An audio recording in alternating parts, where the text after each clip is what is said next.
E para iniciar a nossa manhã, nós temos uma convidada muito especial também, que veio falar um pouco para a gente, que é a Eliane de Carli, que está aqui conosco hoje.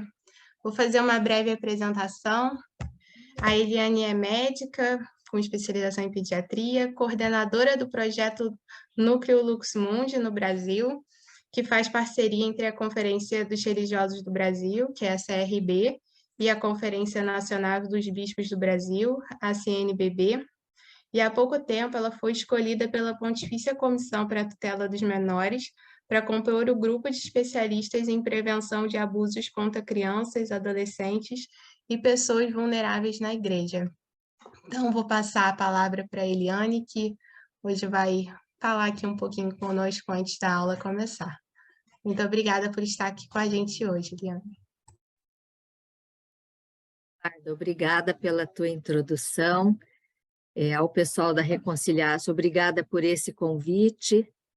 Eu fico muito feliz de poder fazer uma breve fala aqui para vocês, já parabenizando a Reconciliar-se pelo trabalho que tem feito e dizendo que é muito importante este trabalho. Nós precisamos de muitas frentes para colaborar com o trabalho que nós estamos desenvolvendo para a Igreja aqui do Brasil.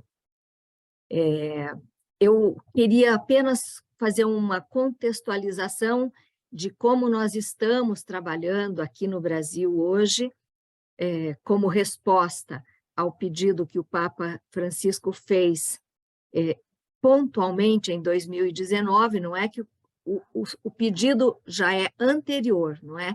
Mas em 2019 esse pedido veio sob a forma do moto próprio Vós Estes Lux Mundi, que foi confirmado em março deste ano. Então é importante que nós também lembremos que o moto próprio de 2019 foi confirmado em março desse ano pelo Santo Padre, solicitando que nós, como igreja, não permitamos mais que existam abusos, que aconteçam violências.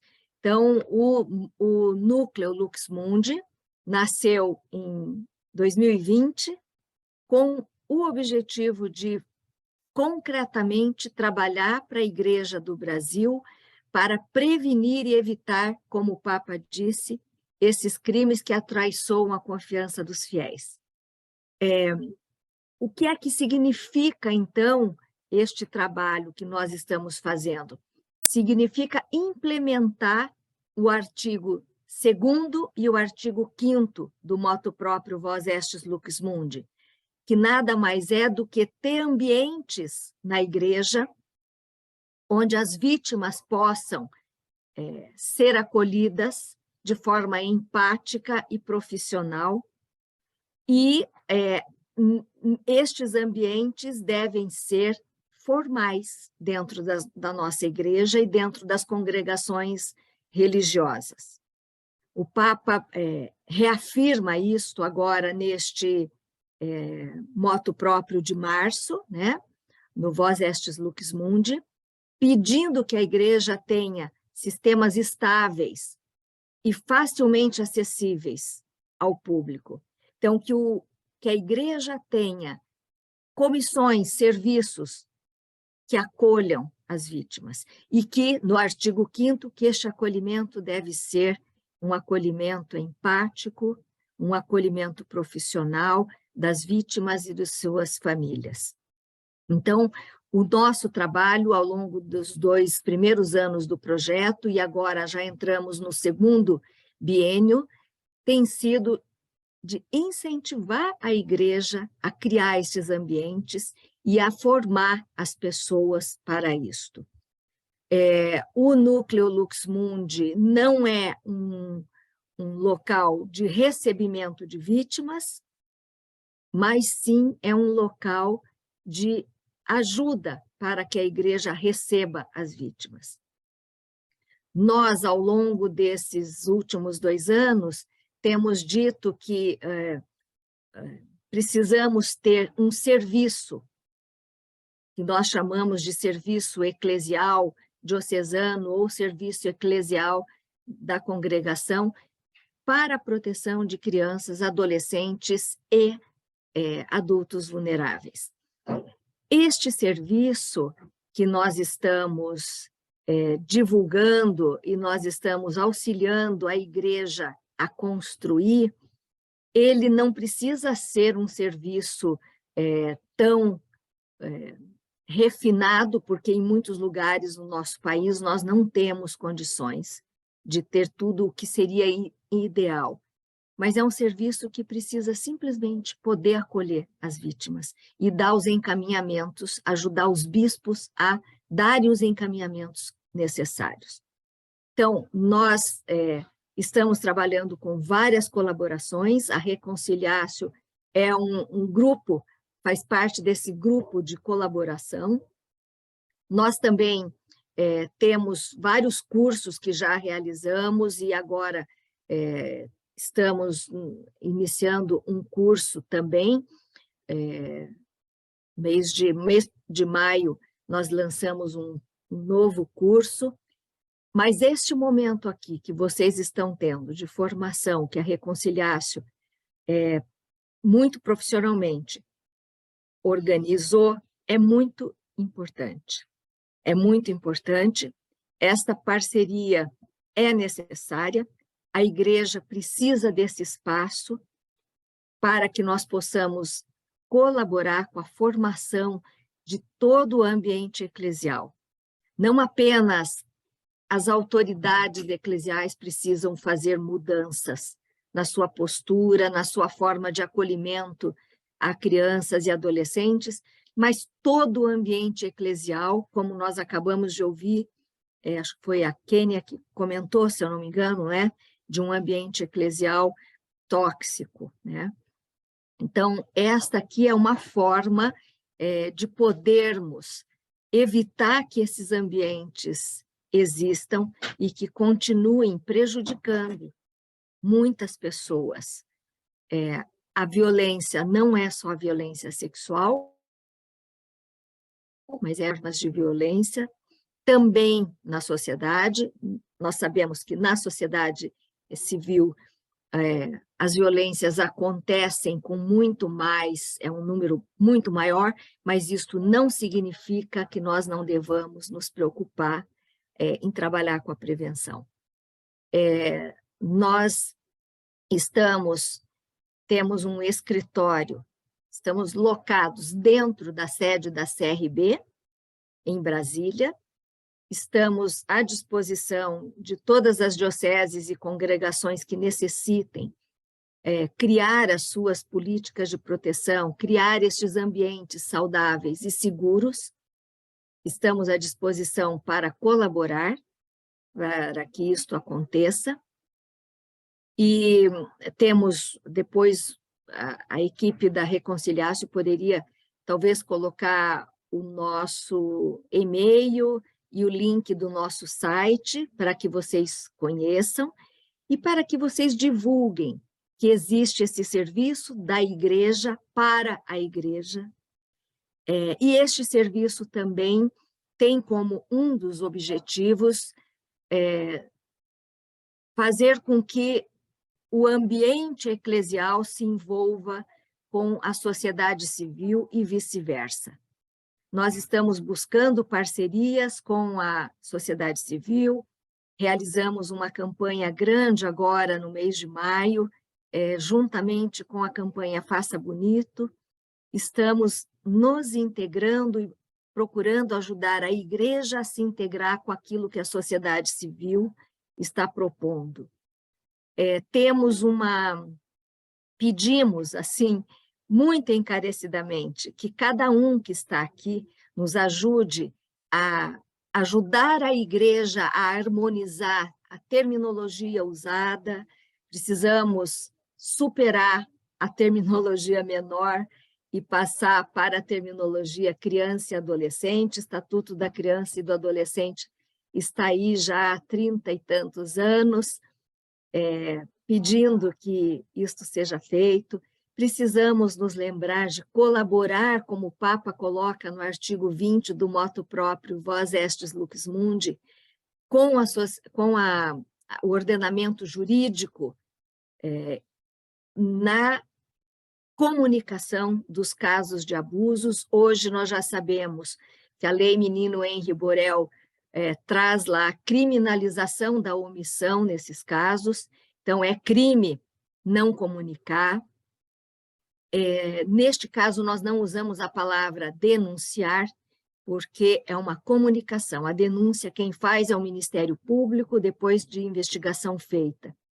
Crianças e adolescentes não devem ser ouvidas no ambiente eclesial. Existem regras no ordenamento jurídico para que essas crianças e adolescentes sejam ouvidos de forma adequada. E este serviço que nós estamos propondo como igreja, serviço de proteção da criança, do adolescente, do adulto vulnerável, deve ser bem formalizado, formado por pessoas leigas e religiosas, de preferência com números semelhantes entre homens e mulheres, e não deve ser presidido pelo bispo, e também não deve ser confundido com investigação prévia ou com tribunal eclesiástico. É diferente, acolhimento de vítima não tem nada a ver com investigação prévia e não tem nada a ver com integrantes do tribunal eclesiástico e não devem fazer parte, de modo algum, deste serviço que a igreja está propondo. Então, pessoal, eu encerro a minha participação aqui, agradecendo por esta oportunidade e me colocando à disposição e colocando o Núcleo Lux Mundi à disposição.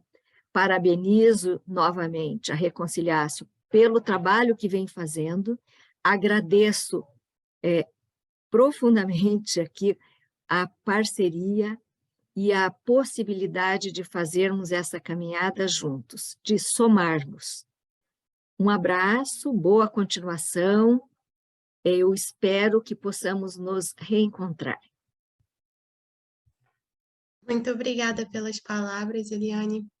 A gente fica muito agradecida e estamos profundamente contentes com essa parceria que foi firmada, né, que está caminhando.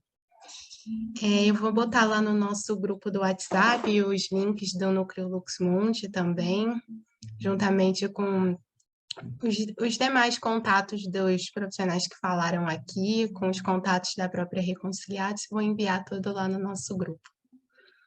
E agora eu passo a palavra para o nosso professor de hoje, o Dante, que vai dar essa última aula, para poder passar para a gente esse finalzinho do conteúdo. Peço que mantenha os microfones fechados durante a apresentação, por conta das intercorrências de som, e no momento indicado por ele, nós vamos abrir para as perguntas e os comentários. Então, desejo a todos uma excelente aula, e é com você, Dante. E obrigado também a Eliane pelas palavras, pela confiança e amizade.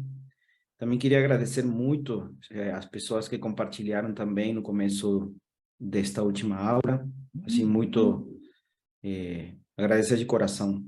E também queria começar agora fazendo uma pequena oração hoje, começar esta última aula também.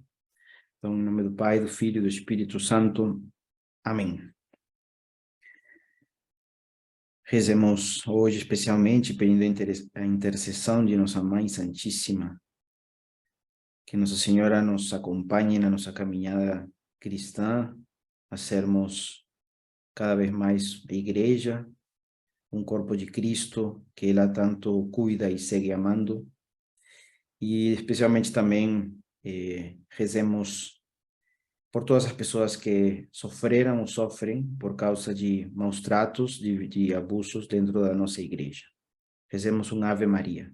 Ave Maria, cheia de graça, o Senhor é convosco. Bendita sois vós entre as mulheres, e bendito é o fruto do vosso ventre, Jesus. Santa Maria, Mãe de Deus, rogai por nós, pecadores, agora e na hora de nossa morte. Amém. Em nome do Pai, do Filho e do Espírito Santo. Amém. Um dos objetivos também do curso é a reflexão juntos, né? Porque este aqui é um tema que não se esgota, é um tema que temos que seguir estudando, ensaiando também, né? Então, a aula de hoje tem duas partes, né? A primeira vai ser esta aqui, né? Que eu vou falar sobre um pouquinho mais sobre esse tema das relações, compreender mais a realidade da pessoa e as relações comunitárias, né? Penso que seja importante esta definição de pessoa, relação subsistente, para compreender este tema das relações de poder, né? E estudar o poder para poder exercê-lo melhor. Como já foi apresentado né, nas aulas anteriores, todo este tema de abuso de poder, abuso espiritual, abuso de autoridade. Então, como poder continuar a nossa convivência dentro da igreja, né? E melhorar a qualidade destas relações, né? Tanto de maneira humana como eticamente, né? E penso que aí é importante compreender que precisamos ser pessoas maduras, adultos, humanos, profissional e espiritualmente. Então, só fazendo uma recapitulação de alguns conceitos sobre o poder, né?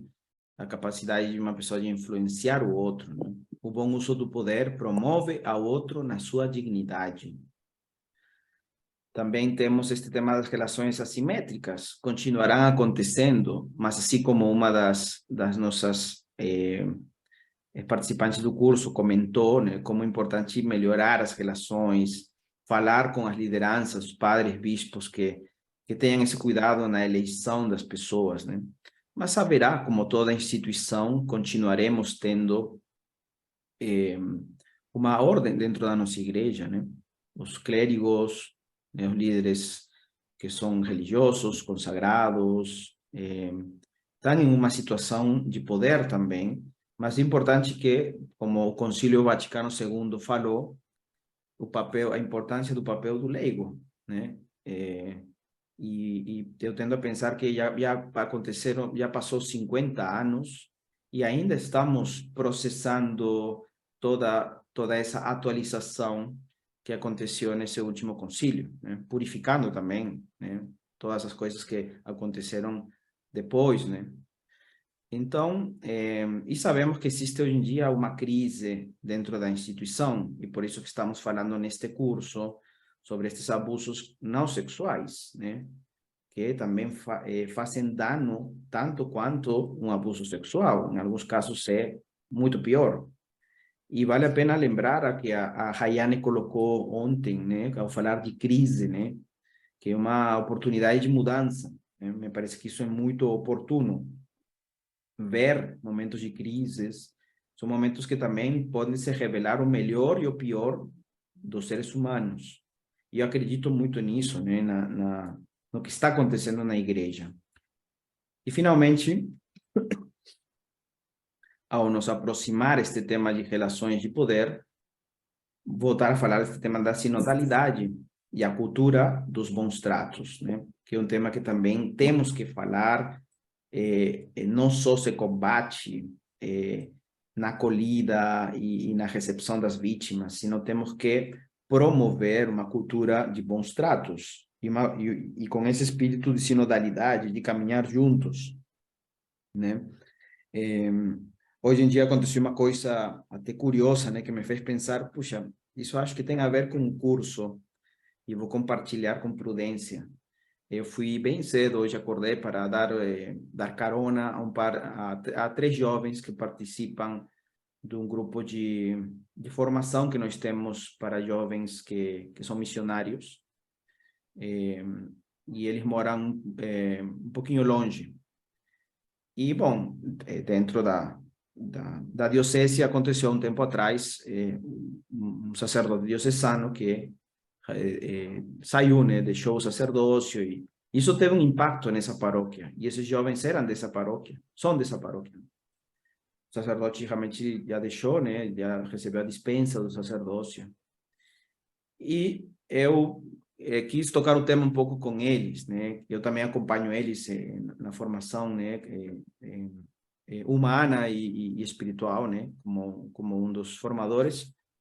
E eles, jovens universitários, perguntei, porque eu já escutei algumas pessoas que estão realmente sofrendo por o escândalo que gerou essa situação da saída desse sacerdote. E estes jovens me manifestaram muita corresponsabilidade com o ser deles de católicos, né? São leigos, né? Eles são jovens e que, ao mesmo tempo, essa preocupação pela formação humana, pela maturidade, estão aprendendo a olhar melhor, né? O lado humano, né? Falavam isso dos sacerdotes, né? E caminhar juntos, né? Então foi um diálogo assim que a mim me agradou, porque eu vejo que isso também faz parte, eles vão integrando essas situações ao crescimento deles, né? Como protagonistas do apostolado com outros jovens, né? E ao falar também de poder, né? Sobre esse tema de relações, de poder, eu uma vez encontrei este quadro que me parece que é interessante para também já passar a ação, digamos. Né? Como que eu posso, então, melhorar a vivência da autoridade dentro da minha congregação, do meu movimento. E este autor fala das tipos de hierarquia, né? De domínio e de atualização. Né? Aqui temos as de domínio, né? Tem como base a submissão, equipara-se respeito à submissão, a obediência é um fim em si mesma, são permanentes e imutáveis, e infantilizam e inibem um crescimento. Né? E o autor propõe que uma verdadeira vivência da autoridade, ou de um poder, de uma hierarquia boa, saudável, é de atualização, na qual você tem como base o respeito, permitem a crítica, o questionamento e dissentir. A obediência está ao serviço da convivência. São transitórias e promovem um crescimento, o voar com as próprias asas, né? De alguma maneira. Né? É um autor que não é católico, mas me pareceu que é uma categorização interessante para adaptar esta visão à realidade eclesial. Me parece que é muito saudável algumas coisas, e já foram faladas também durante esta semana por alguns dos professores. Né? Então, isto aqui é um tema que é importante, como eu posso começar a exercer melhor dentro do meu contexto um serviço de autoridade. Né? Me chamou a atenção também que uma das que compartilhou no começo falou sobre esse tema dessa cultura abusiva que teve que passar e, ao mesmo tempo, ela viveu isso, né? Como que entrou numa realidade, numa cultura que fez mal. E interessante, porque eu, ao preparar este tema, justamente eu quero propor sobre esta realidade da cultura de comunhão, e primeiro pensar no conceito de cultura, né? Que vem do latim olere, que quer dizer cultivo. Então, quando se fala de cultura sem prefixos, refere-se à cultura do ser humano, à formação humana integral. Por exemplo, agricultura é justamente o cultivo, né, do agro, né? Então, e esta é uma palavra que tem uma riqueza muito grande, e na igreja até, né, se fala, né, da evangelização da cultura. Então, nós estamos falando hoje em dia que há uma realidade desta cultura dos abusos que tem que ser purificada, evangelizada, né? E, bom, João Paulo II na Unesco também definiu cultura como aquilo que pelo qual o homem se torna mais homem e é mais, aproxima-se mais do seu ser. A riqueza desta palavra é muito interessante para falar desta cultura de comunhão. E também falar de algumas coisas que foram ditas em algumas aulas, né, sobre o tema da formação, principalmente pela Maria Teresa, a formação. Então, essa cultura formativa que deve acontecer dentro da igreja, e não só dos religiosos e dos sacerdotes, senão de todos, né? Me parece que tem um microfone aí aberto. Por favor, eu pediria se pode desligar. Então, é uma cultura formativa. Isso já, como hoje é a última aula deste curso, nós queríamos também, quando preparamos isto, né, até mostrei para Maria Teresa, né, conversamos algumas coisas, promover, né, propor caminhos. E este tema da cultura formativa é muito importante, né? De fato, né, até hoje, né, um dos títulos de Nossa Senhora da Virgem Maria, a mais antigos, é Maria Duce, Maria Guia. E entender, né, esse educere, né? Entender que Jesus é o pedagogo por excelência também, né? Aí está também uma autora que é muito interessante, né? Santa Maria Benedicta da Cruz, diz que uma verdadeira obra formativa só pode ser realizada por quem é verdadeiramente formado, né? Então, isto aqui é muito importante, porque não pode ficar numa questão de documento, né? Ratio formationis, né? Que é um itinerário formativo para chegar à ordenação sacerdotal. De fato, sofreu algumas alterações boas, uns 7 anos atrás, acho que 2015, 2016, e no qual até aparecem alguns números, agora não me lembro, que fala sobre a formação na prevenção dos futuros sacerdotes. Infelizmente, a maioria de reitores de seminário não leva muito a sério isso, ou de repente colocam uma formação durante 7 anos, né? É uma formação que diz que tem que ser várias vezes, né? Então, este tema é muito importante, a formação, né? A Maria Teresa também já falou sobre a formação permanente, né? Dentro da vida de um consagrado, de um sacerdote, mas também em outros estados de vida, na vida matrimonial, né? O tema de uma educação da sexualidade, que hoje em dia é tão necessário. Então, são vários temas que apontam a esta formação humana e que eu acredito que seja muito importante para poder lidar com este tema desta cultura abusiva, né?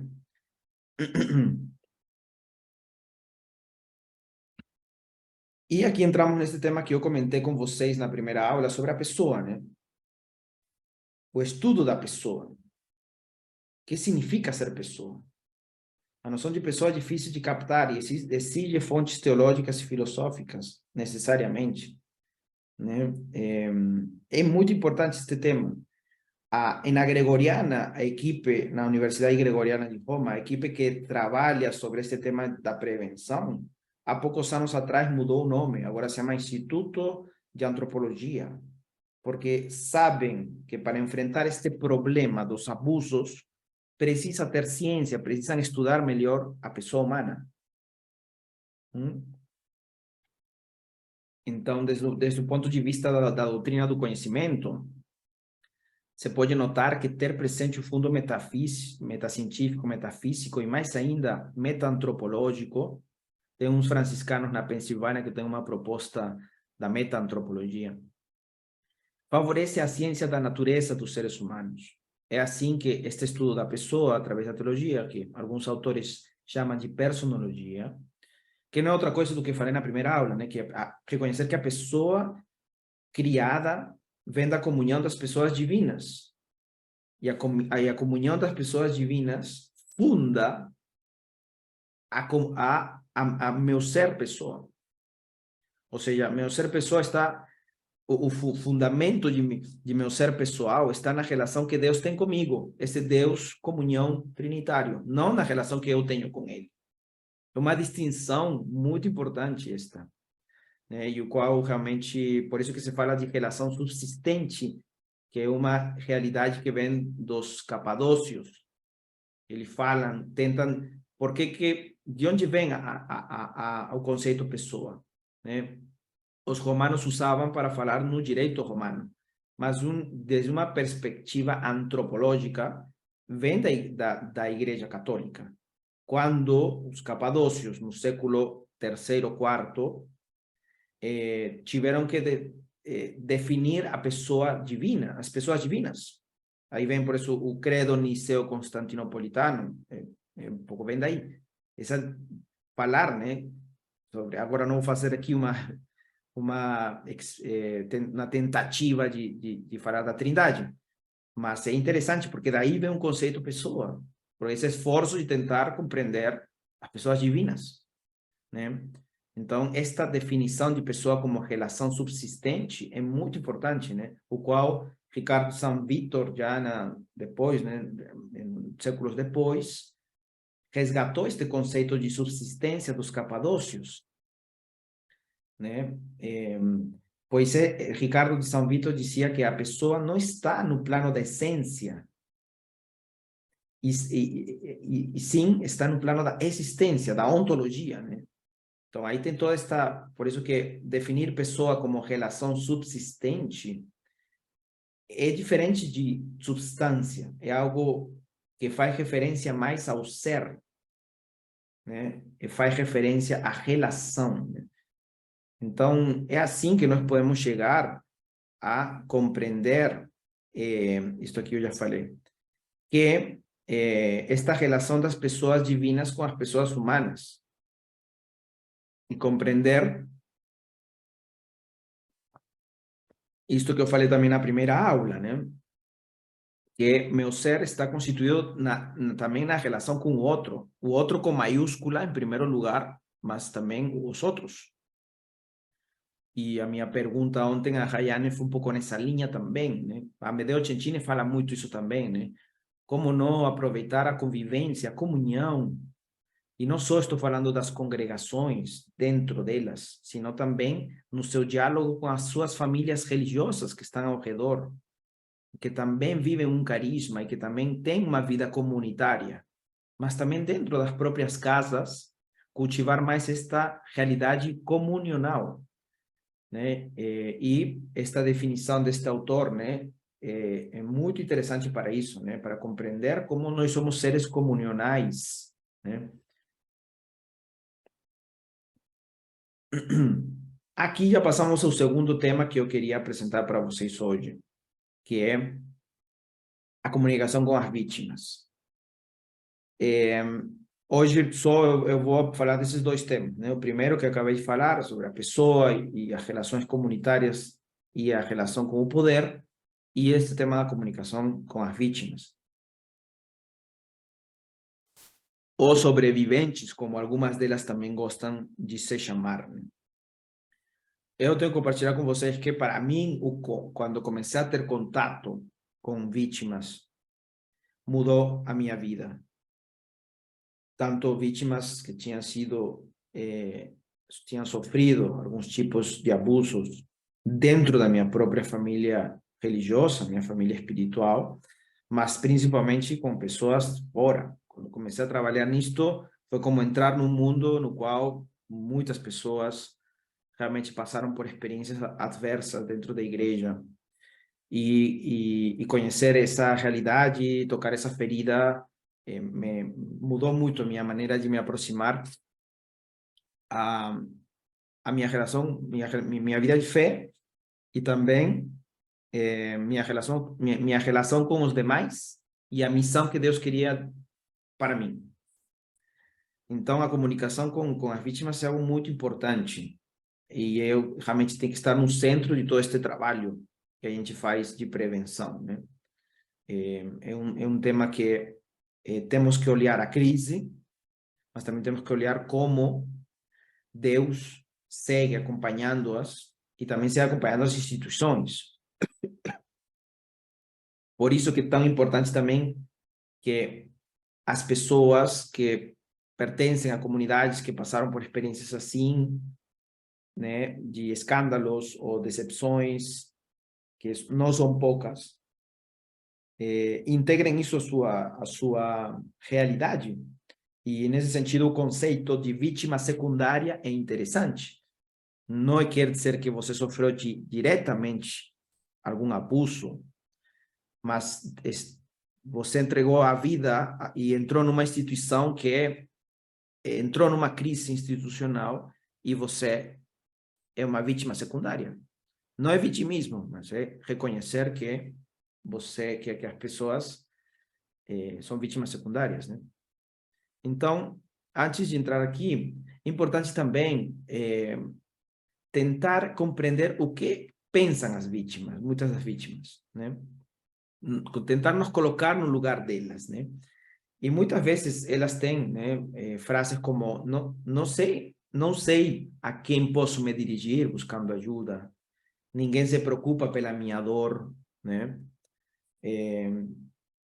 Eu tinha confiança cega em tal padre, né? Ou seja, de fato, há um dano na confiança nelas, de um dos cursos que nós temos, né? O primeiro que a gente lançou, né? Que é a prevenção do abuso sexual e o papel da Igreja Católica. Aí nós falamos sobre esse triângulo, né? Que também o material da Universidade Gregoriana trabalha, que é abuso de poder, o tema da traição da confiança e o abuso sexual, né? Então, a confiança, né? Um dano na confiança a si mesmos, em primeiro lugar, mas também a igreja e até em algumas vítimas, até Deus, né? Gera como escutamos também em alguns dos testemunhos no começo desta aula, né? Depois também tem vítimas que se sentem sujas, culpáveis, né? O que eu fiz de mal para merecer isto, né? Para receber este abuso, né? E realmente aí temos que nos colocar, tá, então, isso que pensam muitas das vítimas e que esperam as vítimas. Eu diria que, em primeiro lugar, ser acolhidos. Tanto vítimas primárias como secundárias, né? Escutar testemunhos como os que escutamos no começo da aula, né? Algumas pessoas que entraram em contato por várias diferentes caminhos e de alguma maneira se sentiram não só aprendendo, sino acolhidos neste espaço. Para nós da Reconciliatio, isso já vale a pena o esforço de fazer um curso. Que uma destas pessoas que tenha sofrido por alguma razão dentro da igreja, que se sinta acolhida neste espaço, já é suficiente. Então, as vítimas olham para a igreja e esperam uma comunidade. Nossa igreja católica perdeu muito esta característica de ser uma comunidade, né? Como os primeiros apóstolos, né? Compartilhavam tudo, né? Não tem que ser só uma instituição que funciona de modo certo, organizado, né? Por isso é tão importante a formação humana nos sacerdotes. Não tem que aprender a lidar acompanhando pessoas e administrar a paróquia.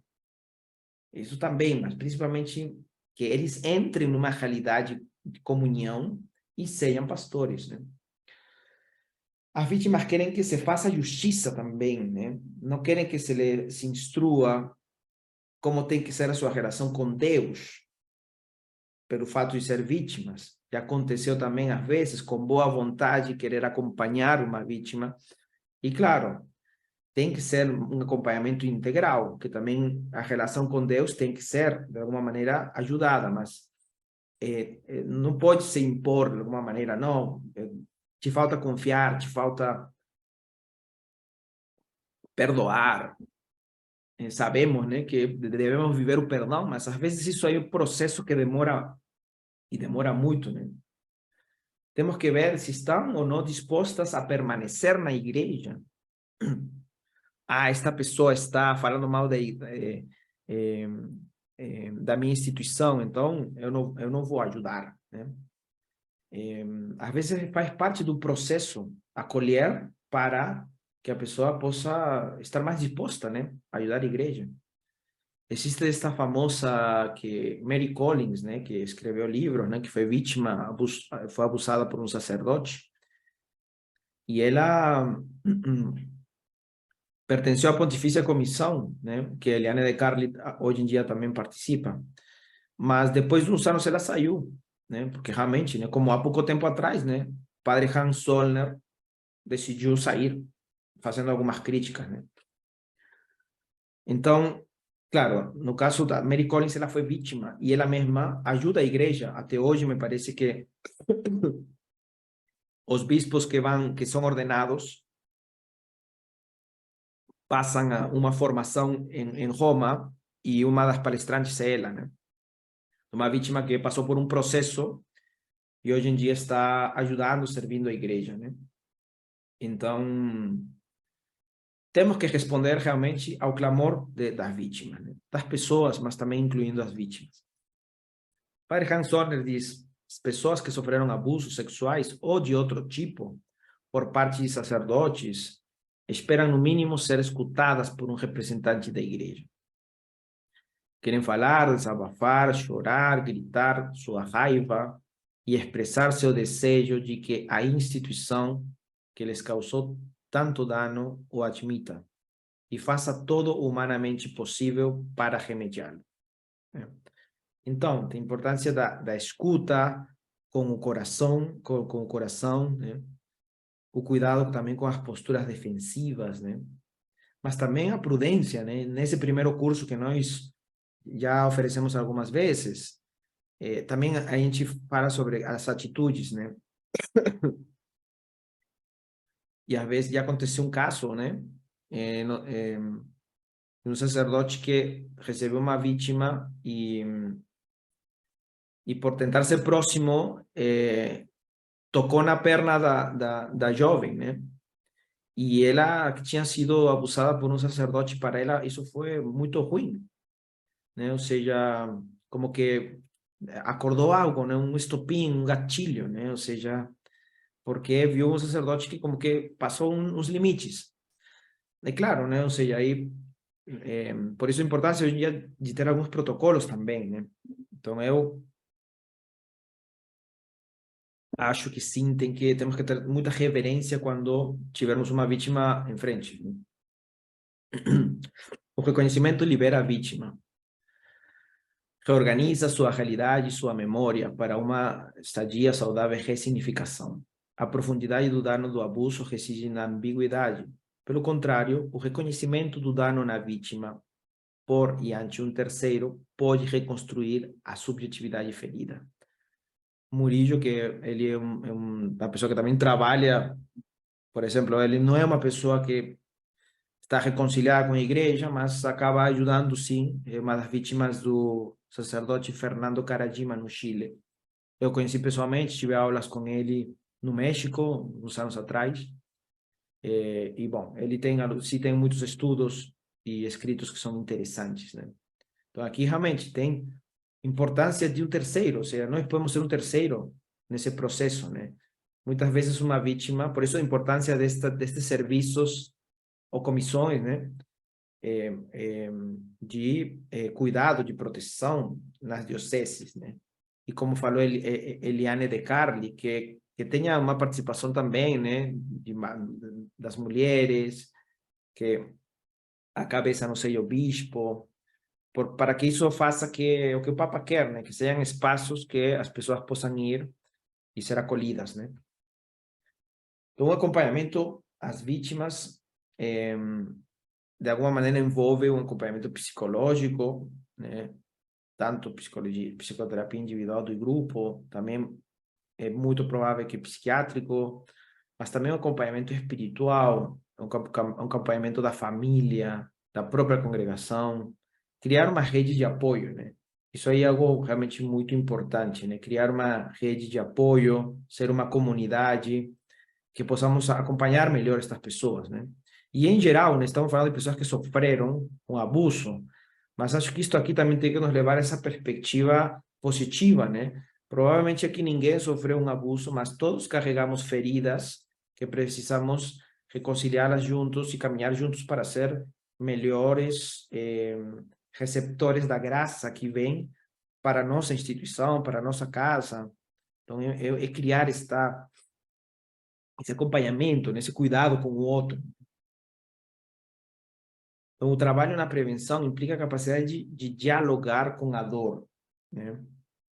Tolerância zero também, né? Terapia psicológica, acompanhamento espiritual, esta frase de Viktor Frankl, a espiritualidade nos provê de algo mais do que a psicoterapia pode nos dar,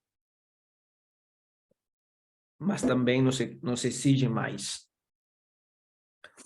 A cura é quase sinônimo, né, de integração e ressignificação do mal sofrido. Quer dizer que não implica necessariamente a superação de todas as consequências do mal sofrido. E aqui tem esta frase do Nelson Giovanelli que nos falou no primeiro dia, né? Tão bonito, né? Nelson nos lembrou que o Santo Padre fala sobre a espiritualidade da reparação, né? E fala, né? Recompor o que está dividido, né? Que umas histórias da nossa querida Nossa Senhora de Aparecida, né? Que sofreu e em um momento da história se quebrou em centenas de pedacinhos e depois teve que ser, né, reconstituída na imagem, né? Não sei se todos conhecem essa história, né? A mim me impressionou, porque acho que tem muito a ver com que a Virgem Maria está intercedendo pelo mundo de hoje. Então, Nelson diz, a ferida pode sim cicatrizar, porém, sempre ficará uma marca, né? A ferida pode sim cicatrizar, porém, sempre ficará uma marca, né? Isso aqui tem muito a ver com o tema da reconciliação, né?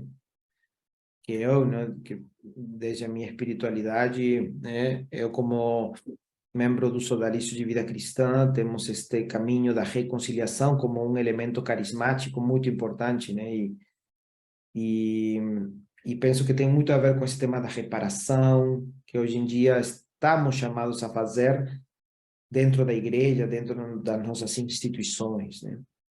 E este texto de Amedeo Cencini diz, né, é possível integrar o passado, inclusive quando foi dramático e traumático. É possível dar sentido ao que parece não tê-lo. E, inclusive, expressar gratidão por quem foi mediador. Isto é, inclusive, não podemos dizer isso a uma vítima que faça de cara. Inclusive, expressar gratidão por quem foi mediador, ainda que sem saber de um plano de salvação e de amor. Então, o Espírito Santo vai recompor, seja rápido ou suavemente, aquilo que o pecado rachou, quebrou, né? Então, a reparação não é restituir um estado ou ordem prévio. Isso aqui é interessante, né? A reparação não é restituir um estado ou ordem prévio. Por exemplo, meu carro bateu.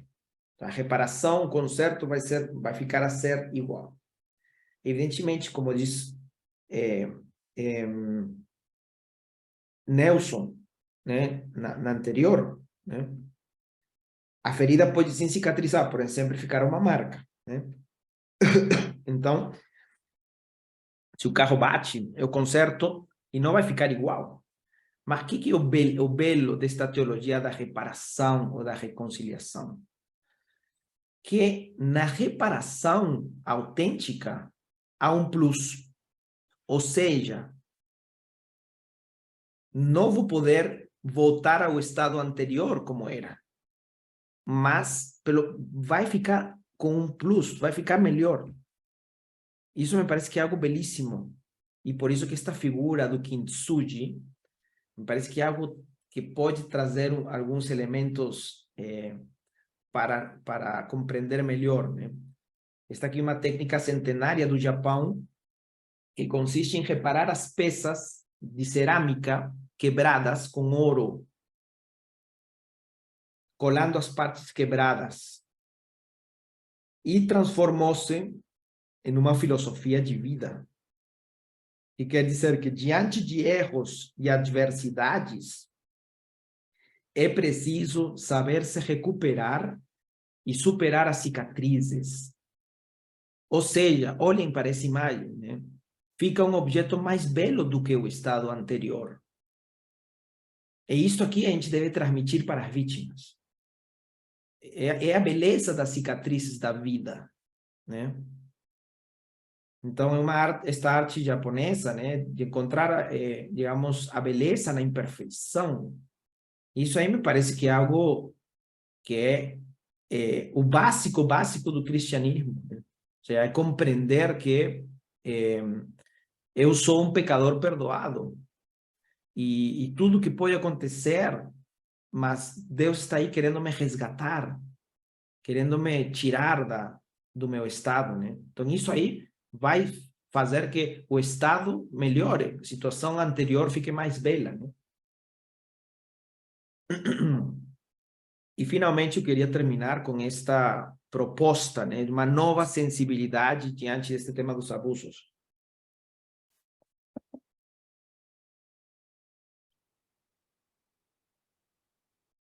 Historicamente, a igreja se aproximou a este tema dos abusos com as 3 primeiras: gestão, prevenção, comunicação.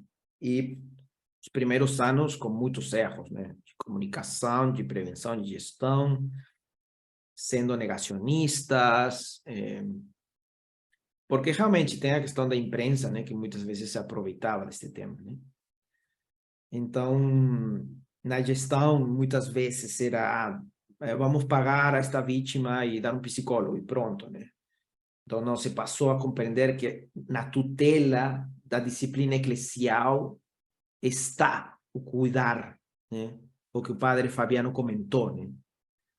Na prevenção, né? Realmente, né? Fazer trabalhos de prevenção que contemple a fomentar relações saudáveis e também a detecção de algumas anomalias, alguns abusos.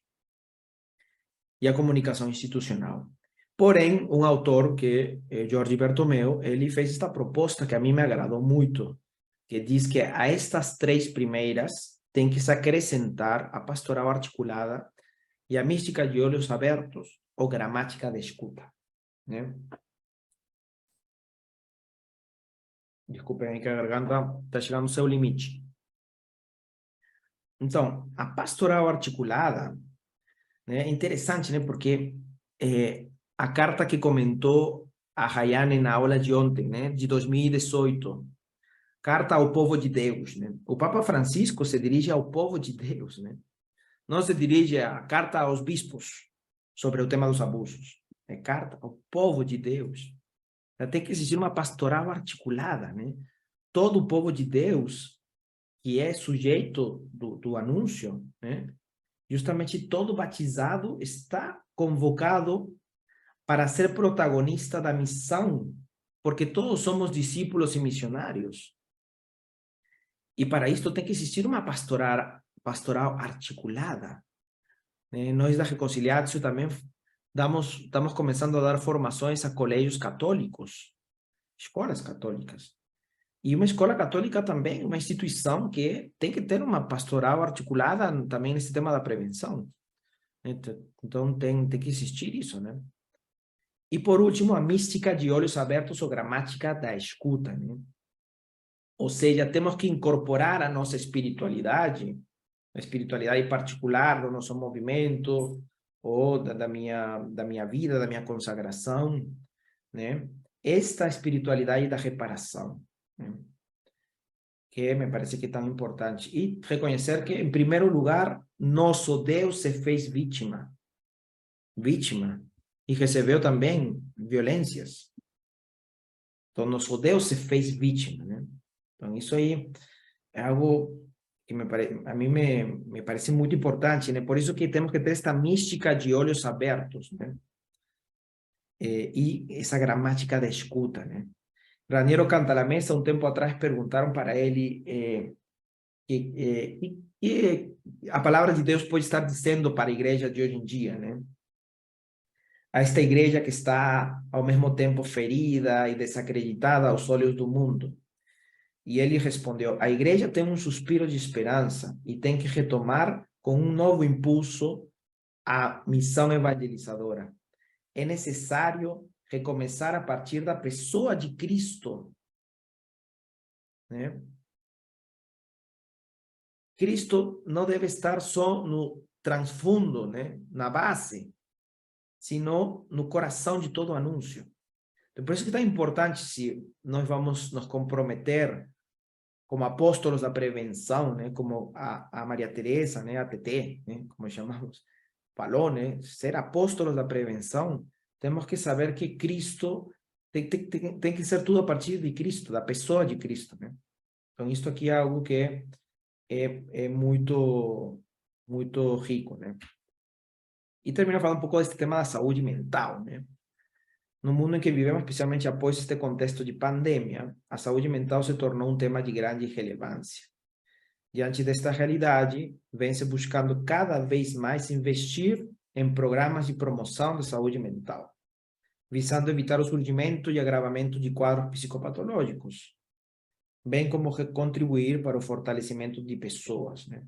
Esse tema da promoção da saúde mental. Existe também hoje em dia o síndrome de burnout, né? O esgotamento, né? E que leva muitas vezes à solidão, depressão, que são coisas que estão presentes, né? Ou o alcoolismo, ou ao tema da pornografia, né? Todos esses vícios que estão dentro, né, da cultura eclesial hoje em dia, né? Até suicídios, né? Essa é a verdade, meus caros amigos, né? O número, né? Não me lembro, mas ano passado acho que foram 7, 8 sacerdotes que se suicidaram, né? Então, vivemos num mundo que a saúde mental está afetando muito, né?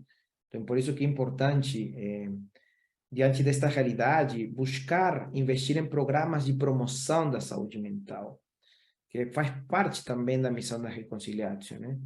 Porque para assim evitar o surgimento desses problemas, né?